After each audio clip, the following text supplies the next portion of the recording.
Broadcasting live from atop the Rocky Mountains, the crossroads of the West. You are listening to the Liberty RoundTable Radio Talk Show. Blockading the blockade, the most unpopular war in history, annihilating, I should say, civilization. Got to get our nation back on the right track. American heresy. Yeah, the most unique rights of all, and we're just getting started. Happy to have you along, my fellow Americans. I'm Sam Bushman. This is Liberty Roundtable Live. That means news the networks refuse to use starts now. To break it all down with me today, Lowell Nelson, campaignforliberty.org. Welcome back, sir. Good to be with you, Sam. It's always a pleasure. I want to block the blockade of the blocking of the blockade, sir. Can I do that? Yeah, you're not alone in that. My goodness sake, sometimes it's hard to figure out what Mr. President Trump is doing. But Ron Paul writes at the end of his column this past week. He writes, "Iran's restricting traffic in the Strait of Hormuz has sent oil prices soaring, along with the price of fertilizer and other related products. Inflation is increasing in the U.S. Global markets are reeling. Trump further restricting traffic in and out of the Persian Gulf with his own blockade will only accelerate this process. It is like fighting a fire with gasoline." End of quote. I just like that. And I couldn't agree more with Ron Paul on this, by the way. My headline from Friday that relates to this, because they told you that, hey, they had worked it out, the blockade and the reverse blockade, and I'm blocking you and you're blocking me and whatever we want to, he said, she said. That scenario, they said, hey, we got this all solved. We've opened the strait. And my headline for that then, and I maintain it now, as the weekends unfold, you realize that what I had to say was spot on. The dishonest open claim. Iran controls the strait. U.S. blockade still in place. Ships can pass only under Iran's direction during a, quote, short supposed ceasefire, while the U.S. has restrictions on Iranian ships that remain unchanged. So they want you to believe that something has really changed here, but nothing has changed. In fact, it's just getting worse today, because now Trump's back to, you better do what I say or I'm going to bomb you guys are going down. Your whole civilization is going to be ended. We're back to that rhetoric. That couple of days, in just a couple of days turnaround, Lowell. Yeah, and it's you have some people thinking that Trump has lost his marbles, right? I mean, because all he knows how to do is to bully people, and this is, not a time to bully, right? When you're not, I mean, if you don't have any leverage, I mean, how can you possibly bully? And it makes no sense anyway. We don't want him annihilating 93 million people. We don't want him, we just want the strait open. If he'd never taken Netanyahu's advice to go to war to Iran, we wouldn't be in this situation. We wouldn't be in these straits. Well, diplomatic relations could make much more of a difference than bombing people to oblivion, and we've learned, or we should have learned, over the history of hundreds of years. I mean, these people have been they're fighting for thousands of years, and their abuse for thousands of years. We should know better than this, and even MAGA folks now are kind of going, Donald, I mean, you've lost your mind. I'm asking people, is Donald Trump literally in intentional self-destruction mode? It's hard to tell, but we're starting to face the most unpopular war in American history if we're not careful, Lowell. That's for sure. And that's the title of the column by Representative John J. Duncan Jr. He served in the U.S. House from 88 to 2019. That's 30 years, Sam. And what he says is really what we all know. He says, quote, "Nothing hits home in this land of pickup trucks more than sharp increases in gas prices. I wish every gas station would post signs thanking Netanyahu, Lindsey Graham, and Mark Levin for the higher gas prices. These three blind warmongers have been the main cheerleaders for war in Iran and seem to be the closest to Trump's ears on this." End of quote. Well, and they need to add Trump in that mix too, though, because Trump has now become their spokesman, right? Well, it just, as I read that sentence to myself last night, I thought to myself, wouldn't it be awesome if all the gasoline stations across the country would put up that kind of a sign, thanking those three for, thanking those four, Trump, Netanyahu, Graham, and Levin, for the higher gas prices. I mean, that would really get the attention of a lot of people. Most people, most consumers probably don't understand. Well, maybe they do. I don't know. It just seems that, they're going to blame Netanyahu and Trump, but they need also blame Lindsey Graham and Mark Levin and all the neocons that are pushing them to do this evil. And they're not going to, though, because that's how Congress plays the game. They remain kind of, no matter what happens, they try to just stay out of the limelight and don't get the focus. So Trump will get the credit if it goes good, and they'll take credit too. If it goes bad, they'll just remain silent, and the credit or the bad side will just be dumped on President Trump. But as I look at it and say, this is going to become the most unpopular war in history if we're not very, very careful. Because remember, it goes against everything the president ran on. Rarely is it such a direct contrast than we get today under Donald Trump. I mean, he literally said, I'm not going to do what those guys did. In fact, we wouldn't even be at war if I was in charge, he would say. It was so blatantly peace directed, at least in the rhetoric. Now it's like, well, then how come we're in war when you're in charge, Donald? If you wouldn't have been in war while Biden was in charge, then how are we in war when you're in charge? And Americans can understand that blatant, direct, clear contrast, Lowell. They just can. So we're going to end up in the most unpopular war. John Duncan talks about some of his examples where he voted and he kind of hesitated, and later he realized how valuable his vote really was, right? That's right. He says, the night before I voted against going to war in Iraq, remember this was a while ago, he says, my sister Beverly told me that a Knoxville TV station had run a poll and found that in East Tennessee, 74% were in favor of going to war, 9% were against it, and 17% were undecided. And then he writes this, quote, looking back at the 74% support for going to war in Iraq, mentioned above, you can understand why I wondered if I might be ending my political career when I voted against it. In other words, he voted against the war, against going to war in Iraq. And then he writes, this was clearly the most unpopular thing I had ever done. But very, very slowly, and much to my amazement, after 3 or 4 years, that vote became the most popular of the over 16,000 votes I cast during my 30 years in the U.S. House. End of quote. And I believe, and that just goes to show that Americans can be deceived on the short term, folks, and you can pull them and act like that's the cat's meow to move ahead and everything else. But you'll find out the wars become more unpopular. The longer we suffer, the more the economy has to struggle, the more our children are in harm's way, the more we look like bullies on the world stage. The list goes on and on and on. The worse it gets. Now, Trump said, hey, back in February 28th, hey, only 2-3 weeks we'll have this thing done. Then he said, well, 4 or 5 weeks. Then he said, oh, now we're basically 7 weeks in, and now we're talking about annihilating Iranian civilization once again. He says, we're going to go ahead and talk. The Iranians say, we're not going to even show up for the talks. Trump says, fine, if you guys don't take care of business, we'll go ahead and blow you into oblivion. Jacob Hornberger, does a wonderful job in breaking this reality down, though. This is serious, and he highlights, in my opinion, the core to this whole thing, Lowell. Yeah, he begins by saying that everyone understands that a blockade is an act of war just as much as a bombing spree is. Well, I really don't agree that everybody understands that, Sam. I think economic sanction, which is just a euphemism for blockade, is known to most unthinking people as simply a tool of foreign policy with no real consequences to us.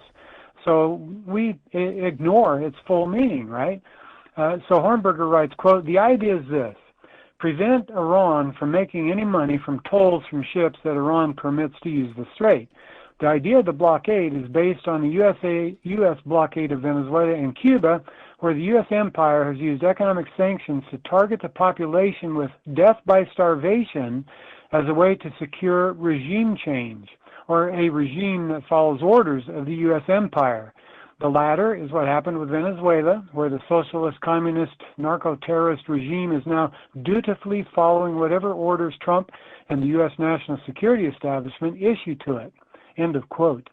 Well, American leaders, political leaders, I think, understand that Americans will suffer from higher prices in the marketplace because of their decision to wage war, this aggressive war against Iran. But they're hoping that Iranian leaders, faced with the prospect of mass starvation among their people, will capitulate and surrender to U.S. forces before the midterm elections. I think they're dreaming, Sam. I don't think that's going to happen. I think they're dreaming too, and I think one is just as evil as the other. But again, along with the spin from the media, okay, you don't really believe people are starving. You just believe the blockade means they don't have power or electricity or heating or cooling or things like that. You don't really give them the whole story. And so as you kind of go ahead and skip that break, if you go ahead and, make these things seem milder, then the people are deceived and fall for it. But the more you go and take action, like annihilating civilizations, the more you do that, then Americans have their line work. Okay, wait a minute. You've crossed the line now. It's not just stopping them from having air conditioning or having electricity. Not only are you not, you're starving people, but you're literally blowing people up. And so the problem is the more you cross these Rubicons, the more it's harder to hide the dishonesty and the realities of war, Lowell. Mm-hmm. And Hornberger makes the point that I really hadn't considered, but I think it's true. He said basically Americans view these methods of killing differently. Okay, I mean they view if you bomb somebody or shoot somebody, that's so violent that crosses the line that you mentioned.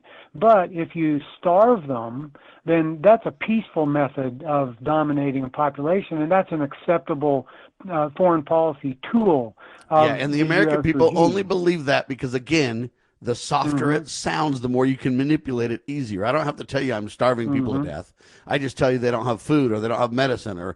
And by the way, I've leaked in a little bit of medicine and food because I'm the nice guy. And so you spin those lies and make it sound more peaceful than it is. And so Americans are deceived by the media and by the way it's presented. The point that I'm getting at is the more aggressive you get, the harder that lie is to tell, right? Yeah, exactly. And, of course, that's what the U.S. regime did in Gaza, right? They withheld medical supplies and food, and people were basically starved to death. That's what happened to the Houthis in Yemen, 5 or 10 years ago when the genocide in Yemen was taking place. We blockaded their ports and starved their people. They couldn't get medicines, couldn't get foods. And we killed tens of thousands of people that way. Look back at, you remember Madeleine Albright told 60 Minutes that the deaths of 500,000 Iraqi children in the 1990s were worth the attempt to secure regime change in Iraq. Right? You remember that? I mean, most Americans... And that is absolutely satanic and psychotic, Lowell. Mm-hmm. Yeah, absolutely right.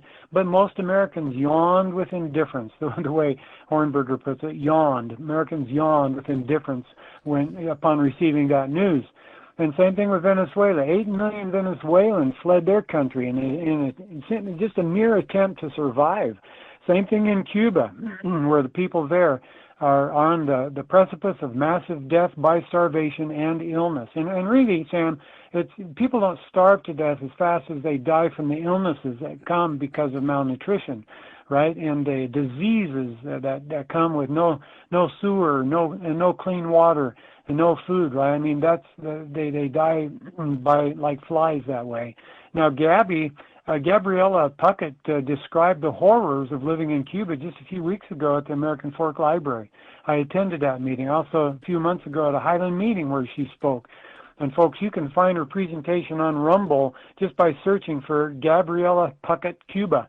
By the way, if you just want those, type in those 3 words into the Rumble search engine, Gabriella Puckett Cuba, you can find her presentation. I mean, it's a stark, sobering presentation, what they're going through. And the reason I mention this, Sam, is because we need Americans to understand the duress being suffered by by our brothers and sisters in other countries, in Cuba, Venezuela, in Gaza, in Yemen, in and there's Iran. a big difference between governments fighting and governments dueling about this or that or whatever else. We're talking about innocent people that are suffering no matter where they come from. They don't even agree with maybe what their governments are doing, et cetera, et cetera. but yet they take the brunt, the abuse, etc. It really comes down to a conscience of individuals and of a nation, Lowell. And Hornberger breaks that down very well, which I think is worth mentioning. Yes, he writes, quote, sanctions, embargoes, and blockades demonstrate perfectly the evil that came with Americans' conversion to a national security state, as well as Americans' embrace of a foreign policy of interventionism.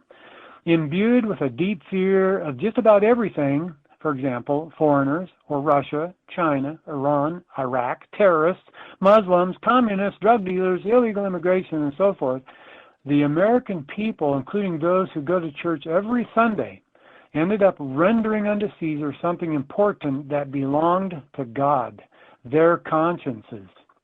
To get our nation back on the right track, it is necessary for Americans to take back their consciences, engage in some serious soul searching regarding right and wrong when it comes to their own government, and come to the realization that their own government's annihilation of foreign nations or civilizations with sanctions, embargoes, and blockades is just as evil as doing so with bombs. End of quote. And Lowell, that's what I like the most about his column. Is it's one thing to complain, it's one thing to highlight what's wrong, but it's quite another, and an important another, is to say, to get our nation back on the right track, it is necessary for Americans to take back their consciences. And I really think that's the key here, is that we, the people, can say, wait a minute, you've crossed lines. I don't care if you're starving people or bombing people. I don't care if you're, denying people medicine. At some point, the people don't deserve to suffer because you armchair quarterbacks up there in governments, want to fight about something. And I really think that this is the key where most folks don't go the last mile. But Jacob sure does in this column, and I commend him for it, sir. Oh, me too, Sam, because conscience is what restrains an individual from hurting somebody else. If you have a conscience, then you want to treat other people the way you would love to be treated by them. And that means that, well, if you don't want to get hit, then you don't hit somebody else. If you don't want to get shot, you don't shoot somebody else. If you don't want to starve, then you don't starve somebody else. And if you have a conscience, then you're not going to do evil to somebody else. And so Hornberger also, he's the one who, in his columns, and he's been doing this for years, but he is trying to persuade us to believe that if our government is bombing and starving and killing people, then we are responsible. We, the people, who put those people in government, are responsible. We need to take responsibility for it. And as the longer we refuse to take responsibility for this killing that's going on, then the longer the longer the killing will go on, and then we ourselves are guilty of the killing and the starvation of these people, because they too are God's children. And if we do nothing when our brothers and sisters in foreign lands are being killed and being starved, then aren't we complicit in their death? We make up the national conscience of the nation. We elect those who serve us, and they influence it as well. But again, we are ultimately responsible. The national conscience is nothing more than its citizens, its individuals, its families, its leaders, and we're responsible for all of that. American heresy is the term that Andrew Napolitano focuses on, and it's really kind of the same point being made, Lowell. He is. I love his columns. I love reading what he writes, because he helps us to understand how far the Constitution has been eroded, how diminished our rights have become. He says, he starts with a quote by Justice Louis Brandeis, quote, "The makers of our Constitution undertook to secure conditions favorable to the pursuit of happiness. They sought to protect Americans in their beliefs, their thoughts, their emotions, and their sensations. They conferred, as against the government, the right to be let alone, the most comprehensive of rights and the right most valued by civilized men." End of quote. I've never really thought about that in that light, Sam, that the right to be left alone is the right most valued by civilized men. But I agree with him. I suppose everyone within the sound of my voice recognizes that when government requires something of you, then you are not being left alone, right? So there's, now he's going to get to a real important point here near the end of his column, but I want to walk through just a couple of things here. When the Bill of Rights was being crafted in the House of Representatives, it was left to James Madison to articulate the values that would provide an insulation between government negating freedom and the inalienable rights of all persons. Quote, the drafting occurred in a testy environment. The Federalists, the big government folks, controlled the Congress, the White House, and the courts. Now, I didn't realize, end of quote, now I didn't realize that, Sam, that back when the Bill of Rights was being considered, I didn't realize that the big government people controlled all three branches of the government.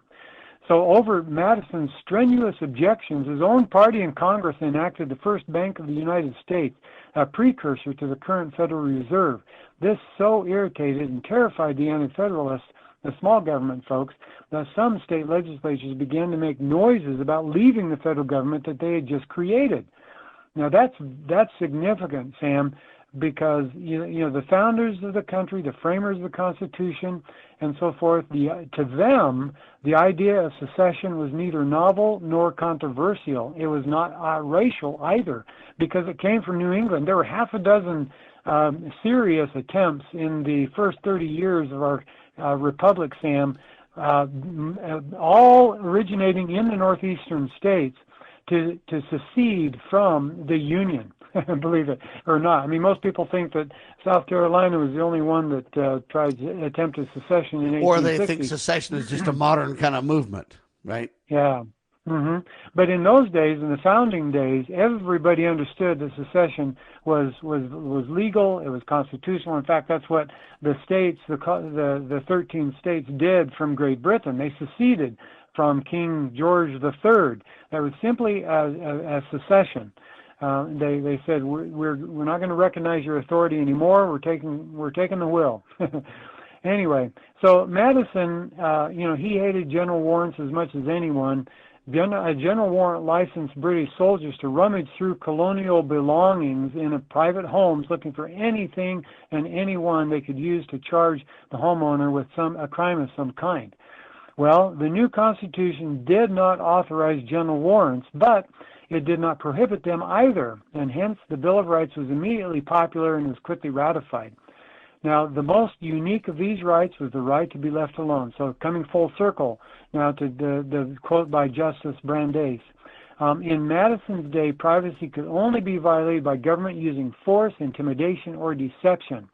Today, of course, privacy is violated by government stealth, by federal agents hacking into computers, or using software that gains them access without hacking. And this again is where the American conscience needs to wake up, okay? Mm-hmm. Yes, they're using these modern, unique techniques that make it seem softer, but the truth is it's force, intimidation, or deception still at the helm, Lowell.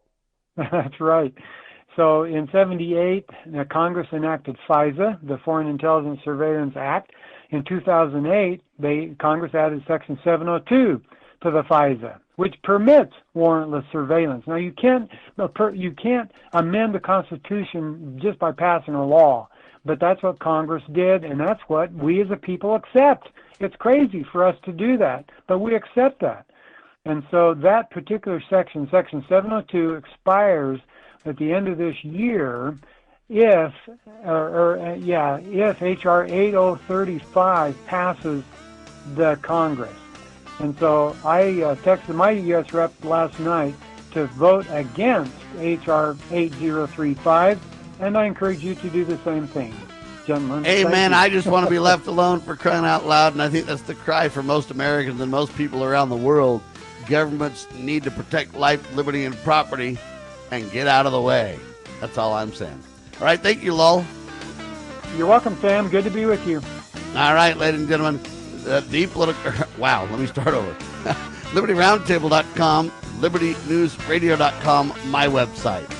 The website for Lowell Nelson, CampaignForLiberty.org, RonPaulInstitute.org. Thanks so much. We keep an eye on everything that relates to your liberty. We just want to be left alone, right? God save our republic.